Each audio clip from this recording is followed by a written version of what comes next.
Hello, everybody, and welcome back to another episode of Overwatch Weekly. Got a few stories to talk about today, so let's just jump right in and start with the first one, which is a new patch notes. These come from yesterday. The big thing, of course, is the addition of Echo. Echo is officially now in the game. The live server is no longer just on the PTR. So Echo is playable in competitive, in quick play, in whatever you want to play. She is there. Move on to some general updates, where we now have the training partner in the practice range so that you can create a bot to test your abilities, exactly like what we saw in the PTR with Echo, because you need it to be able to test the ult out. There's some interesting stuff with the competitive updates. There's a new competitive open queue, which is going to be available in the arcade for about a month. It is basically just competitive without the role queue, so you can play goats if you want, which is interesting.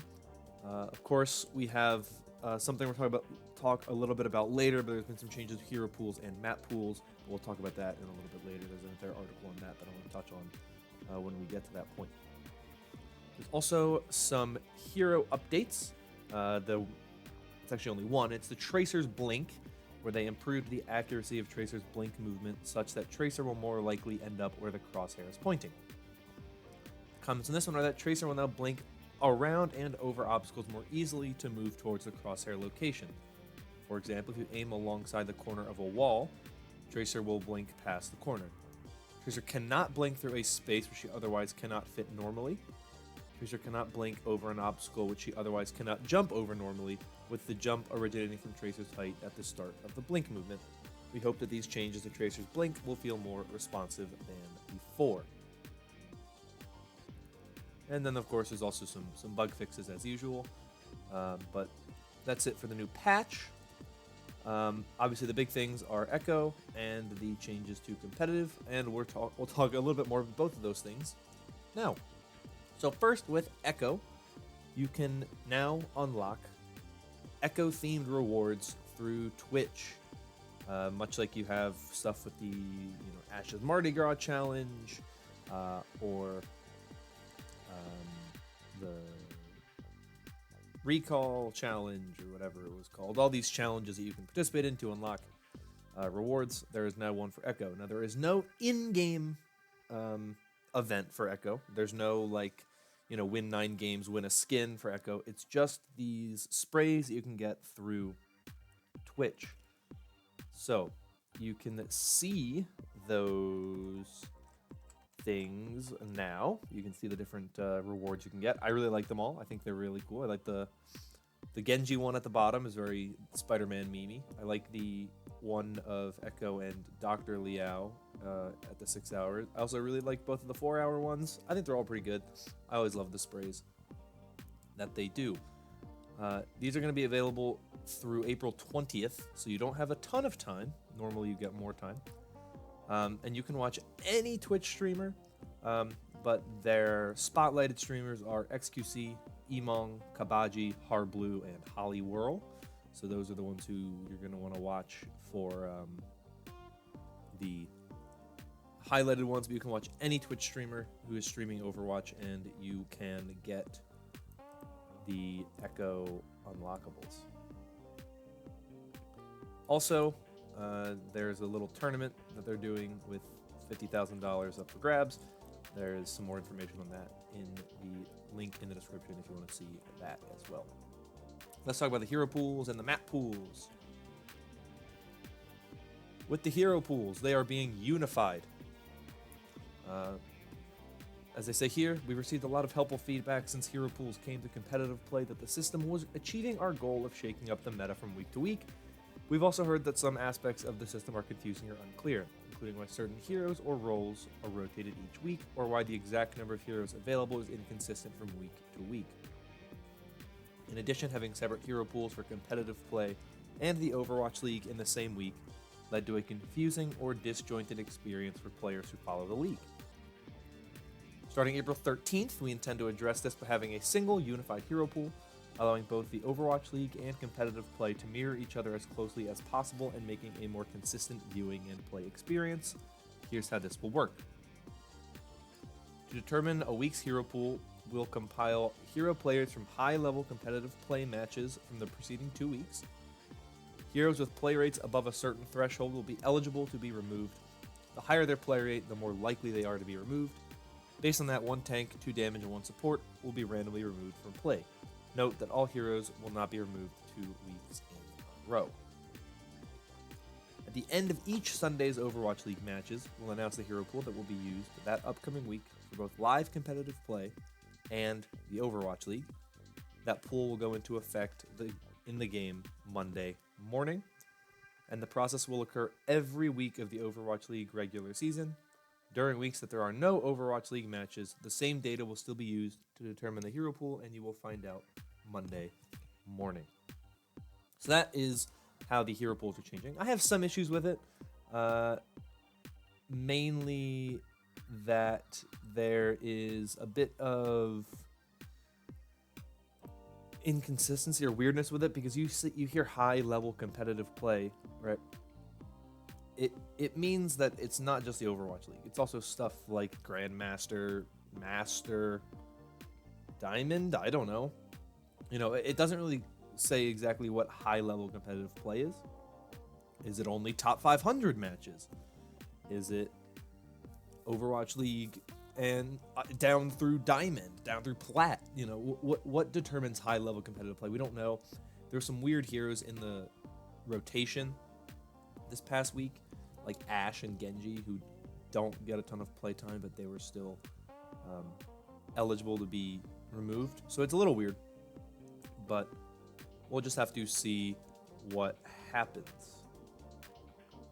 But here is the really juicy thing. The hero pool change is good, but the real juicy change is one that I did not expect, and it is that they are retiring map pools. In the months and competitive seasons since we introduced map pools in competitive play, we've been reading and listening to a ton of the feedback from the community about the system. We initially implemented map pools to accomplish 2 major goals. In the short term, greatly reduce the number of matches played on Paris and Horizon Lunar Colony. We've seen a lot of good feedback that these 2 maps could use some changes, and we want to improve them in future game updates.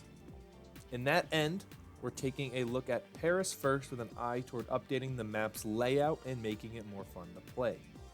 More broadly, give each competitive season a bit more flavor and differentiation to give them more distinct identities. However, we saw a lot of feedback asking for map pools to vary more often than every 2 months at the start of a competitive season. Some suggested 1 month, others 2 weeks, and some even 1-week rotation periods. However, if the map pool were to rotate more frequently, it would stop providing the competitive season with the identity we were going for.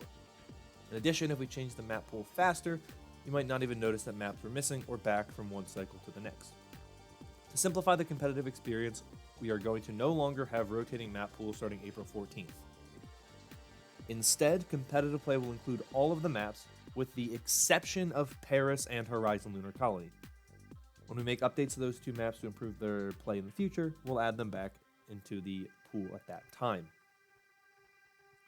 So we're going to be getting some reworks of Paris and Horizon Lunar Colony, but the big things are, of course, that map pool is gone. There are no more map pools. You'll get whatever maps in competitive, except for Paris and Horizon Lunar Colony. They're going to work on Paris and Horizon Lunar Colony to make them better and make them more fun to play. I really like this. I think it's a very good change.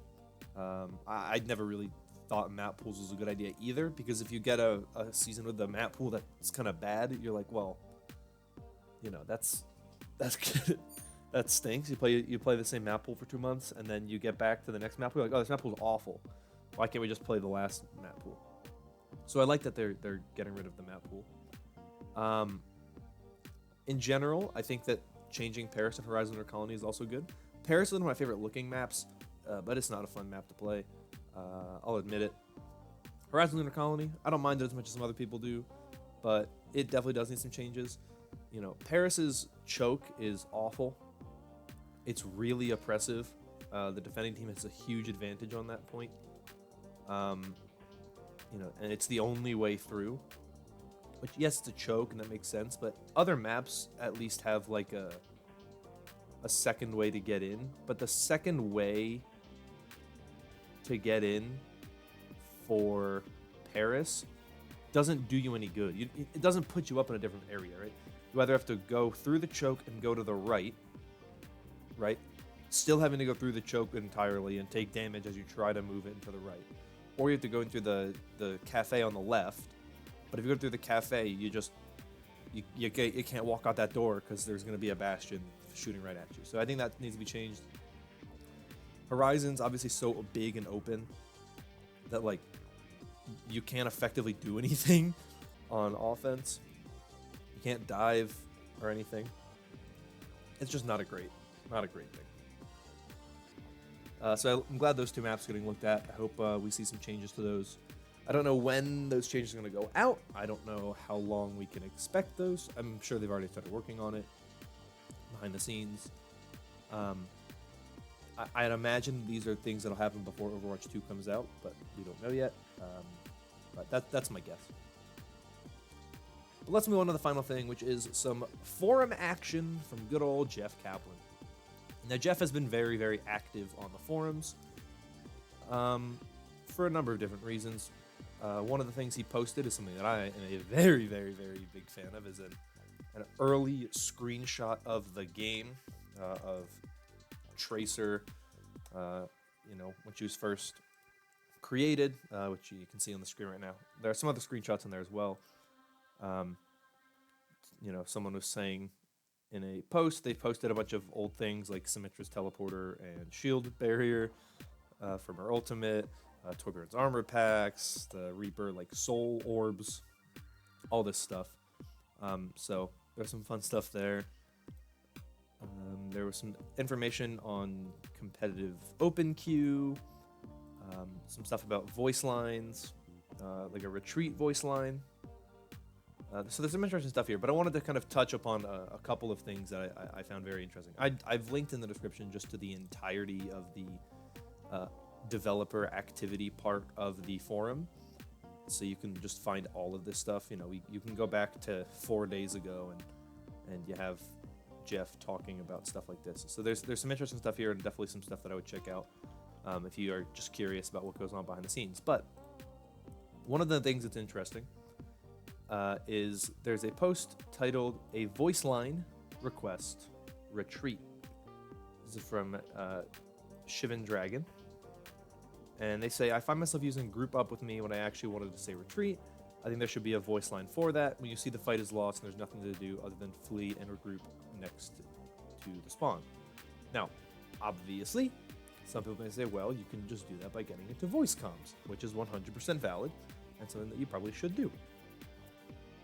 But Jeff replied saying, we're working on a cool update that will address this feedback. More info in the next dev update. Sorry, no ETA because world. So we have confirmation that the next dev update will be coming somewhat soon, but who knows when that will be because of everything going on with COVID-19. Jeff talked about the decision to put Echo in competitive play, which I didn't even remember that Sigma was also put into competitive. But he just said, if people get upset that Echo is banned, I mean, that is what it is. He said that they debated this but did not want to interfere with the algorithm. Worst case, if she is removed from the pool, she'll be back a week later. Plus, there are always plenty of ways to play a hero outside of comp. There was also a post about the experimental card from Dr. Clan. He said, experimental card for Bastion. Is there any chance some Bastion changes could be tested on the experimental card? He's by far the worst hero in the game and could certainly use some help. Normal buffs may not be enough, so this seems like the exact thing the experimental card is for. And Jeff replied, the next experimental card changes are targeted at CC reduction across multiple heroes. We're not currently working on Bastion changes, but are happy to listen to any feedback you have. I think that this is a very, very, very good thing to see. Maybe, there is a possibility that we should see some changes to Doomfist, or not Doomfist, Bastion, sorry. A bunch of Doomfist comments on here. But we know that the next experimental card is targeted at CC reduction. I assume that means the heroes that are giving CC are getting reduced, which I think is the right move, the right path to go. I think CC has gotten to a point where it's a little too powerful. I'm curious what type of CC they're talking about. Are they talking just about stuns? Are they talking just about abilities that kind of pull heroes together? When they say CC reduction, that makes me think it's going to be more broad. So stuff like Orissa's Halt, Brigitte's Shield Bash, McCree's Flashbang, all of those things would be, Lucio's Boop, all of those things would be possibly impacted by it. We'll just have to wait and see. As I said, there's a ton of other stuff from Jeff that you can check out on your own if you want. I have just picked out a couple things that I specifically wanted to bring up. But if you want to check out anything that I talked about, as always, the links are in the description down below. But that is everything that I have for you today. If you enjoyed, consider liking and subscribing for more stuff like this in the future. Comment down below your thoughts on any of the stories I talked about today, but I'm going to get out of here. So thank you once again. Hope you all have a wonderful day. Hope you all have a wonderful week. Hope you're all staying safe, staying healthy, staying indoors, and I will see you all next time. Bye-bye.